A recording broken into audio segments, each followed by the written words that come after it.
this point because of what's played out over the last several hours. This very quickly has become a bit of a hybrid system as it interacted with that front, that old front, which was draped across Florida. Some strong upper level winds with a jet stream down across the southeastern United States with a trough. By the way, that's what you're looking at live there. Exclusive Fox Weather Storm Tracker Brandon Kopic. He's in Bradenton, Florida, so he's just off to the south of the bay. He is just a touch off to the north of where this moved on shore. Siesta Key, it looked like it could have been anywhere from Lido Key, Longboat Key, Siesta Key, with that sprawling core that the storm had at that point as it was moving ashore. But you can see, yeah, clearly he's got the Star Wars effect going on, right? The Millennium Falcon with the wind-driven raindrops, some of the big gusts, and there are many hazards that persist and will continue to persist well beyond this storm's landfall. Right now, a flash flood warning that includes Hillsborough County for downtown Tampa. The Pinellas side has it too. St. Pete, South Tampa, over to MacDill Air Force Base. They've got very heavy rain. That was something that we've been talking about. It's a big place strategically for this country too. That's where Special Operations Command, SOCOM, is situated. This has gone even farther negative since last time we talked about this. We haven't seen a negative surge this large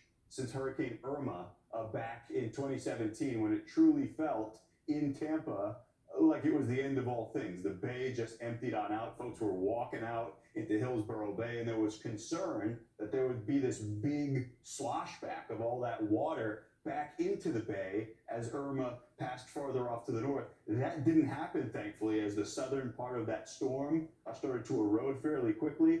We're not thinking that it's going to happen this go around either. Now, I would caution against doing what folks did in Irma if it looks like that in any parts of the bay. Those are getting to be some bigger numbers. But yeah, because of the angle of approach and the path that Milton will continue to take from here, we never get a pure onshore push of water into Tampa Bay. At least that's how it's looking. Now you move farther off to the south, and unfortunately, that is not the story. Fort Myers, that is a surge, water above what's considered to be the normal high tide. So you consider whatever a high tide looks like.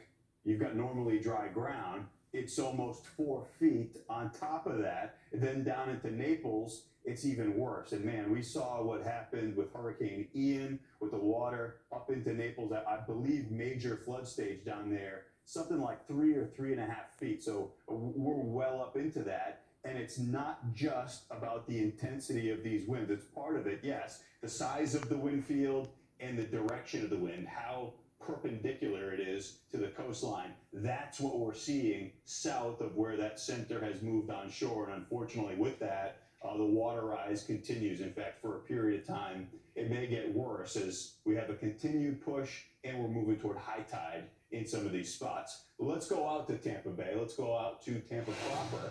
That is where we find Fox Weather meteorologist Steve Bender. And Steve, boy, did you just get in on some of the worst of what Milton has to offer. You got something going on over there. What's happening? Yeah, just outside our parking garage, something just collapsed. I'm going to try to peek over. Obviously, our camera is vantage, but the winds have changed. Oh, wow. Okay, so you got a metal sign that was just ripped from the siding and dragging across the ground. Ian, the wind has changed direction, and that means everything. You're talking about that negative surge right now. Well, it's changed direction, so now it's peppering through the parking garage that we're in because we're taking shelter from the northern eye wall. We have had that hurricane force wind registered at Tampa International Airport. They had 76 mile per hour gusts. That was about 20 minutes ago. And I'm watching this, and what's incredible is we've had so much rain. It's been ongoing throughout the entire day. Of course, increasing intensity now with the eye wall. And you have it standing on the road, but because of the intensity of the wind, it's blitzing through, and you're kind of almost seeing these little waves that form in Tampa proper. I mean, I know you've been here for years. It's something you don't see in big cities, right? You don't see waves on streets.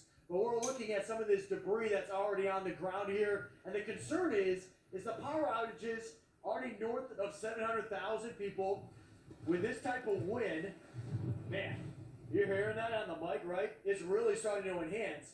And when you combine that with the rain, it's like almost like it's blistering your skin, right? It's almost like it's peeling.